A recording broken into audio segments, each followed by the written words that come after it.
May plano ang Pilipinas at Australia na lumagda sa isang Defense Cooperation Agreement sa 2026. Nagpapatuloy naman ang paghasanay ng mga sundalo ng dalawang bansa sa ilalim ng Alon exercise. Nasa frontline ng balitang yan si Brian Castillo. Sunod-sunod na nagpaputok ang mga nakapormang 155mm M777 howitzers ng Royal Australian Artillery. Sinabayan pa yan ng ilang 155mm Atmos howitzers mula naman sa Philippine Army.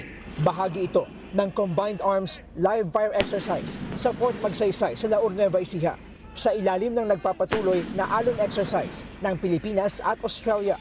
Mabilis magpaputok at mag-reload ng bala sa kanyon ang mga Australiano. Isang bala sa bawat 3 segundo, sapat para hindi na raw makapalag ang kalaban. Bukod sa artillery units, nagpalipad din ng ilang air assets tulad ng T-129 attack helicopters ng Philippine Air Force. Nagsilbing close ground air support ang mga ito na umalalay sa mga tropang nakikipagbakbakan sa lupa. Ilang aircraft naman ng Australia at Pilipinas ang minabuting hindi na lumipad ng mas mababa dahil sa masamang panahon. Sinubukan din ng mga sundalong Pinoy at Australian ang iba pang mga armas, gaya ng mortars at Javelin anti-tank weapon system. Ito na ang isa sa mga huling pagsasanay sa ilalim ng Alon exercise na pinakamalaking military drill ng Pilipinas at Australia.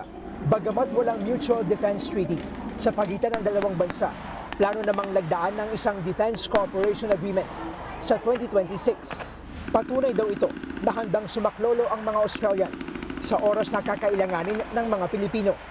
This is showing that we can deploy a combat-ready and combat-capable force within the Indo-Pacific region in order to assist a important security partner such as the Philippines. We are transitioning to territorial defense operations. Allies, strong allies like Australia help us transition and allows us to create a good mindset on how the forces and the capabilities can be optimized in a territorial defense setting. Magtatapos na ngayong Biyernes ang Alon Exercise 2025 ng Pilipinas at Australia. Nagbabalita mula sa frontline. Brian Castillo, News 5. Mga kapatid, Mean Los Baños po, huwag magpahuli sa mga balita at impormasyong dapat ninyong malaman. Para sa mas malawak na balitaan at diskusyon, mag-follow at mag-subscribe na sa social media pages ng News 5.